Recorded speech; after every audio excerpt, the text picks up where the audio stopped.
Ο φωτογράφος με κάλεσε 3 εβδομάδες μετά το γάμο μου, και η φωνή του στο τηλέφωνο ήταν διαφορετική από εκείνη την ημέρα που τον είχα γνωρίσει στο στούντιο του, όταν η Μαρία και εγώ είχαμε πάει να επιλέξουμε το πακέτο φωτογράφησης. Τότε ήταν χαλαρός, επαγγελματίας, με ένα χιούμορ που μας έκανε να νιώσουμε άνετα, αλλά τώρα υπήρχε κάτι στον τρόπο που ανέπνεε, κάτι στις παύσεις ανάμεσα στις λέξεις του που με έκανε να σφίξω το τηλέφωνο πιο δυνατά. «Νίκο», είπε, και το όνομα μου ακούστηκε βαρύ στο στόμα του. «Πρέπει να περάσεις από το στούντιο. Υπάρχει κάτι που πρέπει να δεις στις φωτογραφίες».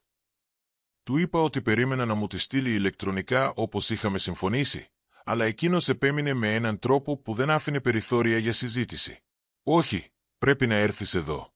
Δεν μπορώ να το εξηγήσω από το τηλέφωνο». Η καρδιά μου άρχισε να χτυπά πιο γρήγορα και ένιωσα το στομάχι μου να σφίγγεται.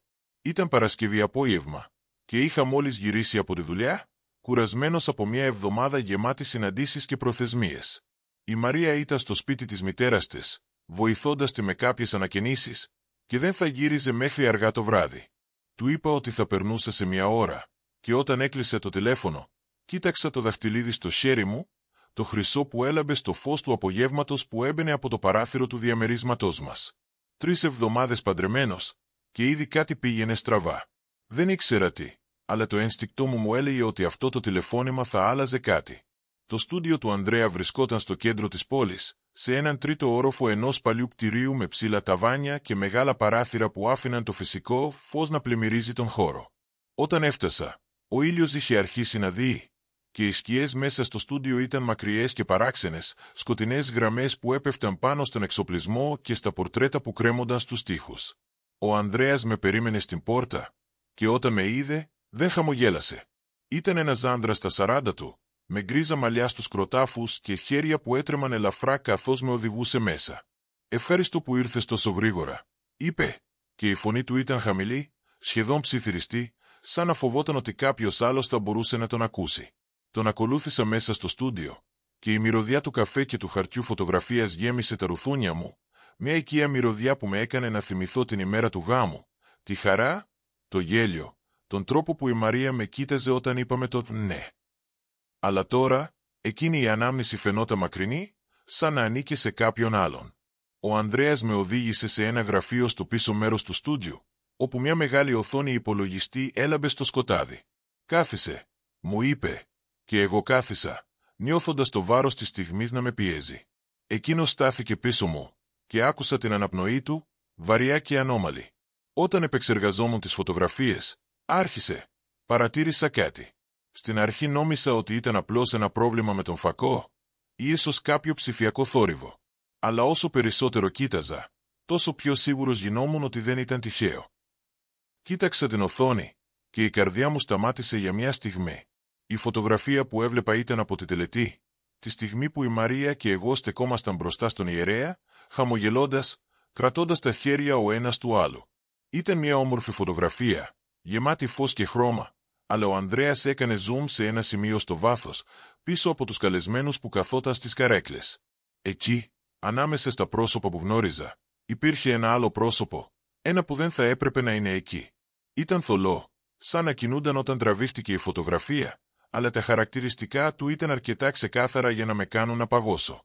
Ήταν ένας άνδρας, με σκούρα μαλλιά και ένα πρόσωπο που μου ήταν οικείο με έναν τρόπο που δεν μπορούσα να εξηγήσω. «Ποιος είναι αυτός?» ρώτησα, και η φωνή μου ακούστηκε ξένη στα αυτιά μου. Ο Ανδρέας δεν απάντησε αμέσως.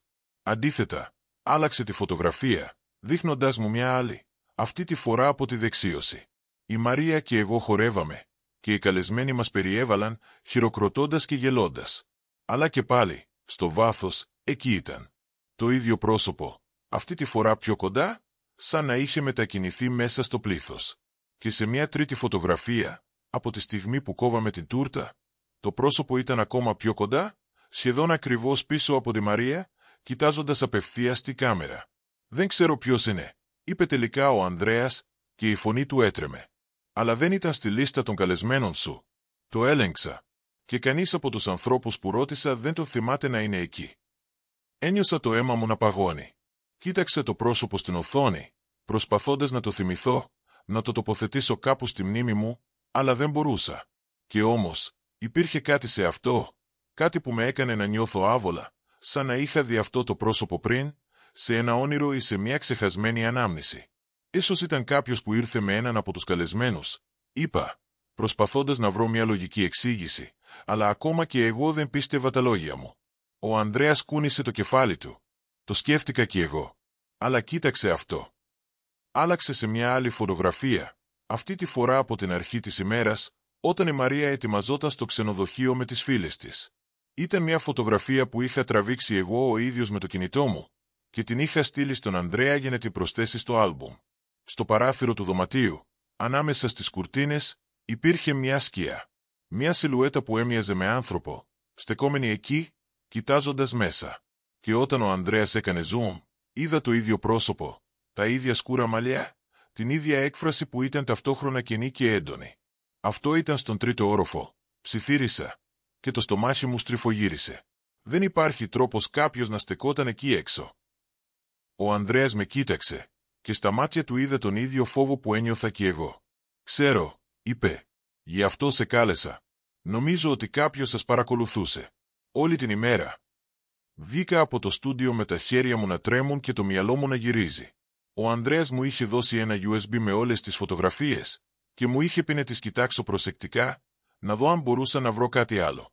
Αλλά δεν ήθελα να τις κοιτάξω. Δεν ήθελα να ξέρω. Ήθελα να πιστεύω ότι όλα αυτά ήταν ένα λάθος, μια παρεξήγηση, κάτι που θα μπορούσε να εξηγηθεί με λογική. Αλλά καθώς οδηγούσα πίσω στο διαμέρισμα, το πρόσωπο εκείνο δεν έφευγε από το μυαλό μου. Ποιος ήταν, γιατί ήταν εκεί, και γιατί κανείς δεν τον είχε παρατηρήσει. Όταν έφτασα στο σπίτι, το διαμέρισμα ήταν σκοτεινό και άδειο. Η Μαρία δεν είχε γυρίσει ακόμα, και το σιωπηλό του χώρου με έκανε να νιώθω πιο μόνος από ποτέ.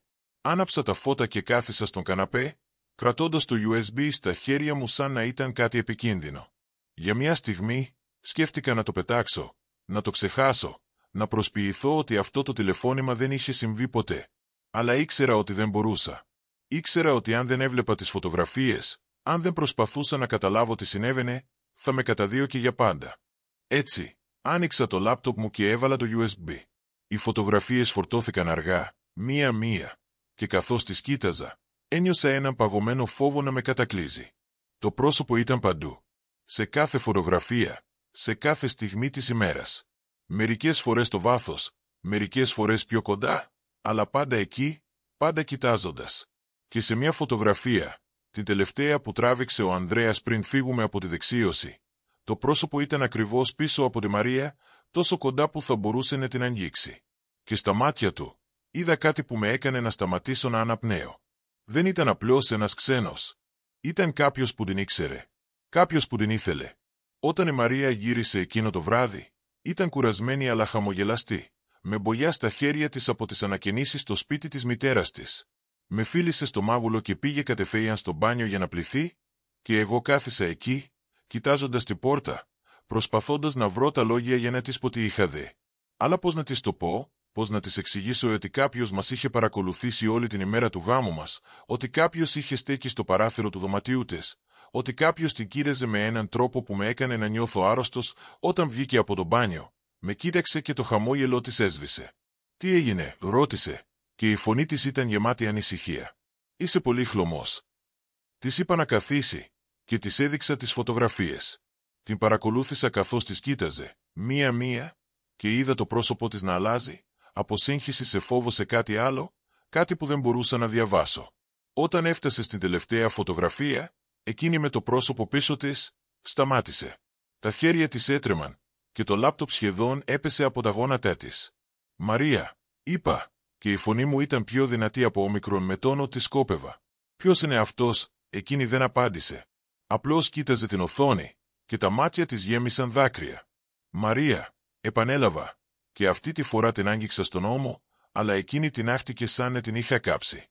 «Τον ξέρεις?» «Έτσι δεν είναι». Εκείνη κούνησε το κεφάλι της, αλλά δεν με κοίταξε. «Δεν μπορεί να είναι αυτός», ψιθύρισε.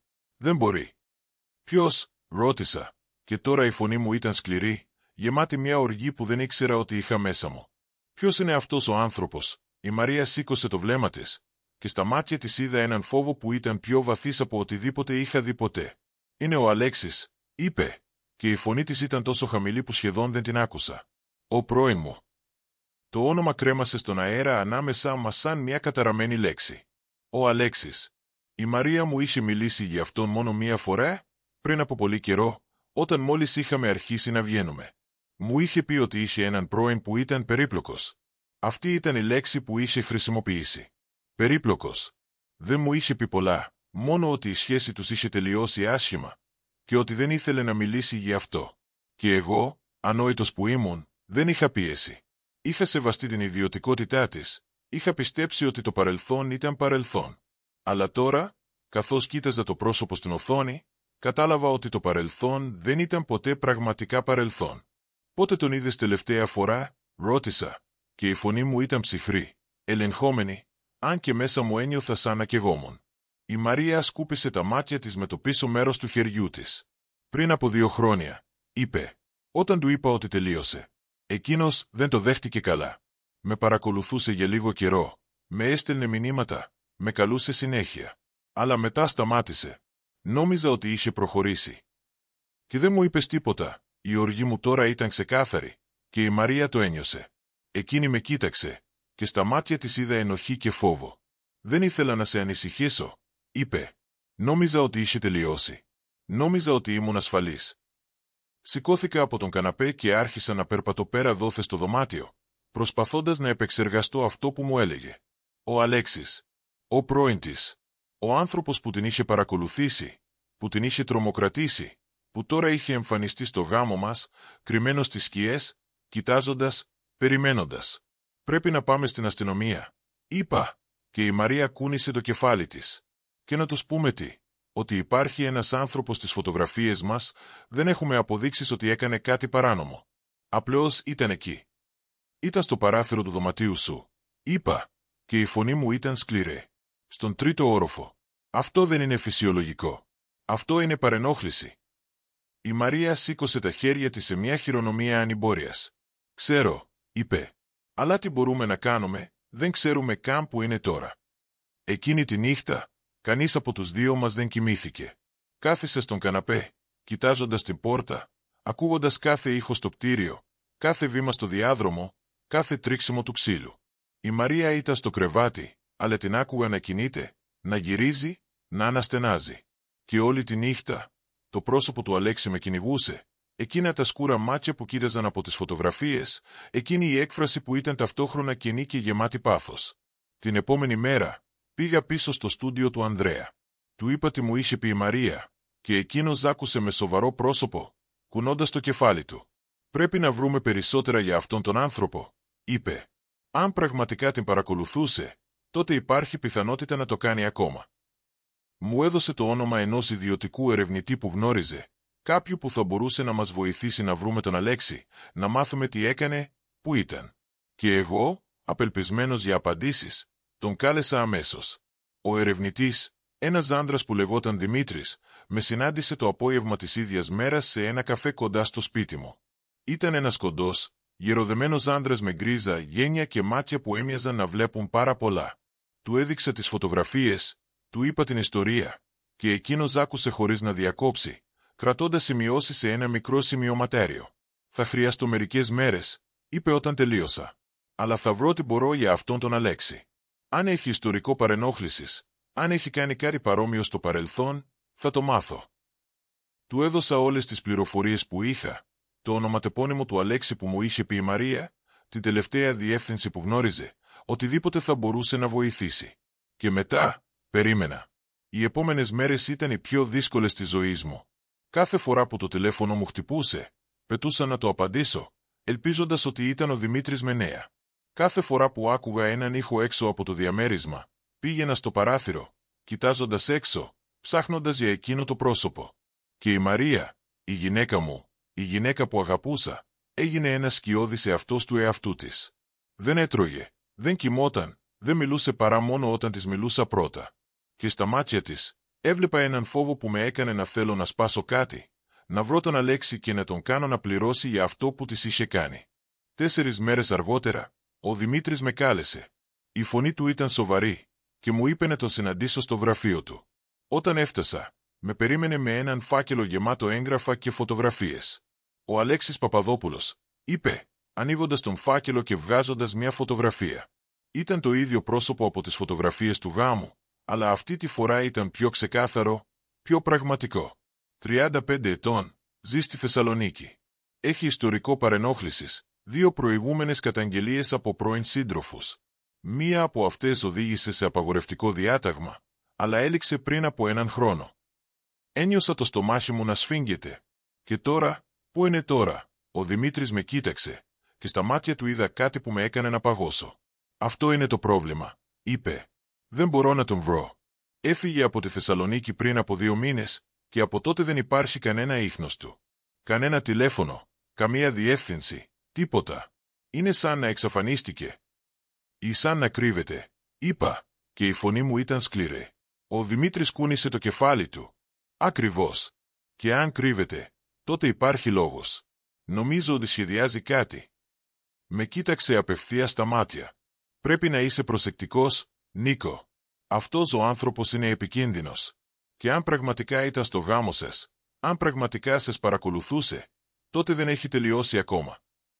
Πήρα τον φάκελο και γύρισα στο σπίτι, το μυαλό μου γυρίζοντας. Ο Αλέξης ήταν εκεί έξω, κάπου, κρυμμένος, περιμένοντας. Αλλά γιατί, τι ήθελε? Και πώς θα μπορούσα να προστατεύσω τη Μαρία από κάποιον που δεν μπορούσα να βρω? Όταν έφτασα στο διαμέρισμα, η Μαρία ήταν στη κουζίνα, προσπαθώντας να φτιάξει κάτι για φαγητό, αλλά τα χέρια της έτρεμαν τόσο πολύ που σχεδόν έριξε το μαχαίρι. Την πλησίασα και την αγκάλιασα, και εκείνη έκλαψε στον ώμο μου, το σώμα της τρέμοντας. Θα τα καταφέρουμε, της ψιθύρισα, αν και δεν ήμουν σίγουρος αν το πίστευα. Θα σε προστατεύσω, υπόσχομαι. Αλλά καθώς την κρατούσα, ένιωσα ένα παγωμένο φόβο να με κατακλείζει. Γιατί ήξερα ότι οι υποσχέσεις δεν ήταν αρκετές. Ήξερα ότι ο Αλέξης ήταν εκεί έξω, και ότι δεν θα σταματούσε μέχρι να πάρει αυτό που ήθελε.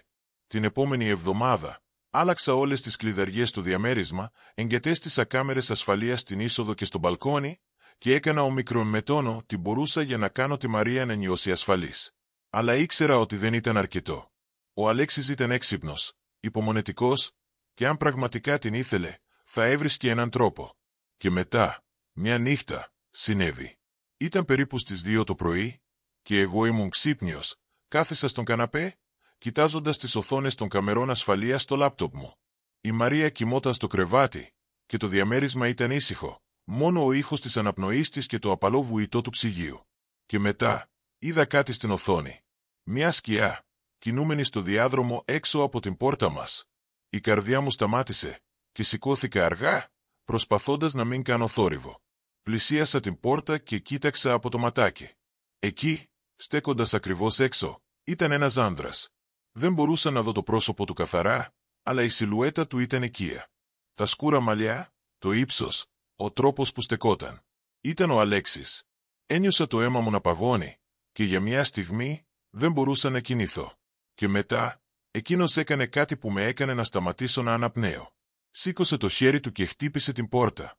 Όχι δυνατά, αλλά απαλά, σχεδόν τρυφερά, σαν να ήταν ένας φίλος που ερχόταν για επίσκεψη. Και μετά, άκουσα τη φωνή του, χαμηλή και ψιθυριστή, αλλά αρκετά δυνατή για να την ακούσω μέσα από την πόρτα. «Μαρία», είπε, «ξέρω ότι είσαι εκεί. Ξέρω ότι με ακούς». Το χέρι μου πήγε στο τηλέφωνο μου, και κάλεσα την αστυνομία, ψιθυρίζοντας τη διεύθυνσή μας, λέγοντάς τους ότι υπήρχε κάποιος έξω από την πόρτα μας, κάποιος που δεν έπρεπε να είναι εκεί. Και όλη αυτή την ώρα, ο Αλέξης συνέχιζε να μιλά, η φωνή του ήρεμη και σταθερή. «Δεν έπρεπε να τον παντρευτείς», είπε. «Δεν σε αγαπάω όπως εγώ. Δεν σε ξέρει όπως εγώ. Εγώ ήμουν εκεί, Μαρία. Ήμουν εκεί όλη την ώρα, κοιτάζοντάς σε, προστατεύοντάς σε. Και θα είμαι εδώ πάντα». Άκουσα τη Μαρία να ξύπνα στο κρεβάτι, και την άκουσα να φωνάζει το όνομά μου, τη φωνή της γεμάτη πανικό. Έτρεξα στο υπνοδωμάτιο και τη βρήκα καθισμένη στο κρεβάτι, τα μάτια της ανοιχτά διάπλατα, το πρόσωπο της λευκό σαν χαρτί. «Είναι εδώ, έτσι δεν είναι?» ψιθύρισε. «Είναι έξω από την πόρτα». Κούνησα το κεφάλι μου, και εκείνη άρχισε να κλαίει, το σώμα της τρέμοντας. Και μετά, ακούσαμε έναν ήχο που μας έκανε και τους δύο να παγώσουμε. Ο ήχος ενός κλειδιού που γυρίζει σε μια κλειδαριά. Δεν ξέρω πώς τα κατάφερε. Δεν ξέρω πώς είχε κλειδί, πώς είχε καταφέρει να το αποκτήσει, αλλά την άκουσα, την πόρτα να ανοίγει αργά, το τρίξιμο των μεντεσέδων που ακουγόταν σαν κραυγή στη σιωπή της νύχτας. Άρπαξα το μόνο πράγμα που μπορούσα να βρω, ένα βαρύ λαμπατέρ από το κομοδίνο, και βγήκα από το υπνοδωμάτιο, η καρδιά μου χτυπώντας τόσο δυνατά που νόμιζα ότι θα σκάσει. Ο Αλέξης στεκόταν στο χολ, και τώρα που τον έβλεπα από κοντά, κατάλαβα πόσο διαφορετικός ήταν από τις φωτογραφίες. Ήταν πιο αδύνατος, πιο χλωμός, με σκούρους κύκλους κάτω από τα μάτια του και μια έκφραση που ήταν ταυτόχρονα απελπισμένη και αποφασισμένη. Με κοίταξε, και για μια στιγμή, κανείς από τους δύο μας δεν μίλησε. Και μετά, χαμογέλασε, ένα χαμόγελο που ήταν τόσο λάθος, τόσο παράξενο, που με έκανε να θέλω να τρέξω. «Εσύ πρέπει να είσαι ο Νίκος», είπε, και η φωνή του ήταν ήρεμη, σχεδόν φιλική. «Έχω ακούσει πολλά για σένα». «Φύγε από το σπίτι μου», είπα, και η φωνή μου έτρεμε. «Η αστυνομία έρχεται. Αν δεν φύγεις τώρα, θα σε συλλάβουν». Εκείνος γέλασε, ένα γέλιο που ήταν χωρίς χαρά. «Η αστυνομία», είπε.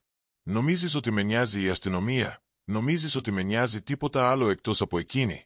Έκανε ένα βήμα προς το υπνοδωμάτιο, και εγώ κινήθηκα για να τον μπλοκάρω, σηκώνοντας το λαμπατέρ σαν όπλο. «Δεν θα την αγγίξεις», είπα, και αυτή τη φορά η φωνή μου ήταν σταθερή. «Θα πρέπει να περάσεις πάνω από το πτώμα μου». Ο Αλέξης σταμάτησε, και με κοίταξε με μια έκφραση που ήταν σχεδόν λυπημένη. «Δεν καταλαβαίνεις», είπε. «Εγώ την αγαπώ. Την αγαπώ περισσότερο από οτιδήποτε στον κόσμο. Και εκείνη με αγαπά επίσης. Απλώς δεν το ξέρει ακόμα». «Είσαι τρελός», είπα, και εκείνος χαμογέλασε πάλι. «Ίσως», είπε, «αλλά η αγάπη κάνει τους ανθρώπους τρελούς, δεν νομίζεις?» Και μετά, κινήθηκε, πιο γρήγορα από όμικρον με τόνο, τι περίμενα, και πριν προλάβω να αντιδράσω, με είχε σπρώξει στον τοίχο, το λαμπατέρ πέφτοντας από τα χέρια μου και συντρίβοντας το πάτωμα. Ένιωσα τον πόνο να εκρήγνεται στο πίσω μέρος του κεφαλιού μου, και για μια στιγμή όλα έγιναν θολά. Και μετά, άκουσα τη Μαρία να ουρλιάζει, και ο ήχος της φωνής της με έφερε πίσω, με έκανε να παλέψω, να σπρώξω τον Αλέξη μακριά. Πέσαμε και οι δύο στο πάτωμα, παλεύοντας, χτυπώντας, και άκουσα τη Μαρία να φωνάζει, να μας λέει να σταματήσουμε, αλλά δεν μπορούσαμε. Δεν μπορούσα. Γιατί ήξερα ότι αν σταματούσα, αν του έδινα την ευκαιρία, θα την έπαιρνε. Θα την έπαιρνε και δεν θα την έβλεπα ποτέ ξανά. Η αστυνομία έφτασε 5 λεπτά αργότερα, αλλά σε μένα φάνηκε σαν ώρες. Όταν μπήκαν στο διαμέρισμα, βρήκαν τον Αλέξη και εμένα ακόμα στο πάτωμα, και τη Μαρία στη γωνία, κλαίγοντας, κρατώντας το τηλέφωνο της σαν να ήταν η μόνη πραγματική της σύνδεση με τον κόσμο. Οι αστυνομικοί τράβηξαν τον Αλέξη μακριά από μένα, τον χειροπέδωσαν και τον οδήγησαν έξω, και όλη αυτή την ώρα εκείνος κοίταζε τη Μαρία, τα μάτια του γεμάτα με κάτι που ήταν ταυτόχρονα αγάπη και μίσος. «Θα γυρίσω», της φώναξε καθώς τον έβραζαν από την πόρτα. «Θα γυρίσω για σένα, Μαρία. Πάντα». Και μετά έφυγε, και το διαμέρισμα έγινε ξαφνικά πολύ ήσυχο, πολύ άδειο. Κάθισα στο πάτωμα, το κεφάλι μου πονώντας, το σώμα μου τρέμοντας, και κοίταξα τη Μαρία. Εκείνη με κοίταξε επίσης, και στα μάτια της είδα κάτι που δεν είχα δει ποτέ πριν. Ενοχή, φόβο, και κάτι άλλο, κάτι που δεν μπορούσα να ονομάσω. «Λυπάμαι», ψιθύρισε. «Λυπάμαι τόσο πολύ». Και εγώ, κουρασμένος και πληγωμένος και τόσο γεμάτος συναισθήματα που δεν μπορούσα να τα επεξεργαστώ, απλώς κούνησα το κεφάλι μου. «Ξέρω», είπα. «Ξέρω». Οι επόμενες εβδομάδες ήταν μια θολή περίοδος δικαστηρίων και δηλώσεων και συναντήσεων με δικηγόρους. Ο Αλέξης κατηγορήθηκε για παράνομη είσοδο, παρενόχληση και απόπειρα επίθεσης και κρατήθηκε χωρίς εγγύηση μέχρι τη δίκη.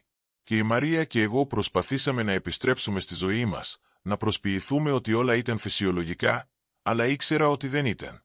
Κάτι είχε αλλάξει ανάμεσά μας, κάτι που δεν μπορούσα να ονομάσω αλλά ένιωθα κάθε φορά που την κοίταζα. Ήταν σαν να υπήρχε ένας τείχος τώρα, ένα εμπόδιο που δεν μπορούσαμε να ξεπεράσουμε. Και μια νύχτα, καθώς καθόμασταν στον καναπέ, κοιτάζοντας την τηλεόραση χωρίς πραγματικά να τη βλέπουμε, η Μαρία γύρισε και με κοίταξε. «Νίκο», είπε, και η φωνή της ήταν απαλή, σχεδόν ψιθυριστή. «Πιστεύεις ότι θα τα καταφέρουμε, μετά από όλα αυτά?» Την κοίταξα, και για μια στιγμή δεν ήξερα τι να πω. Γιατί η αλήθεια ήταν ότι δεν ήξερα. Δεν ήξερα αν θα μπορούσαμε να ξεπεράσουμε αυτό.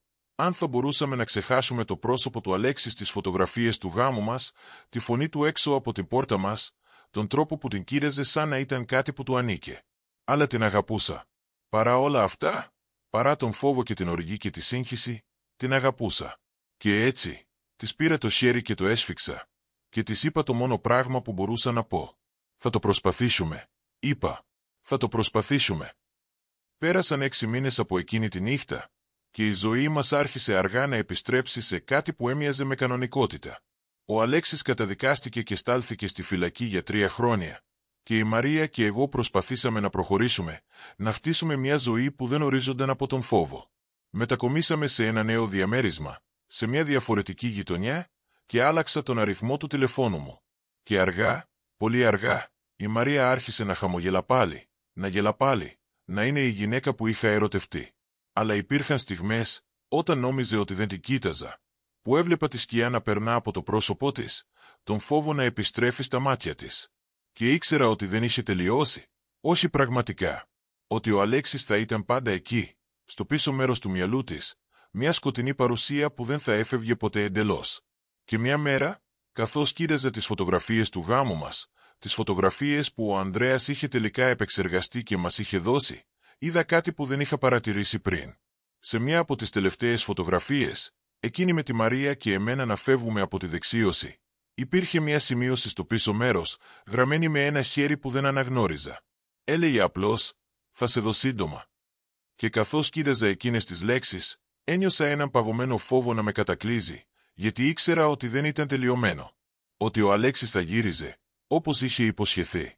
Και όταν το έκανε, δεν ήξερα αν θα ήμασταν έτοιμοι. Αλλά ήξερα ένα πράγμα.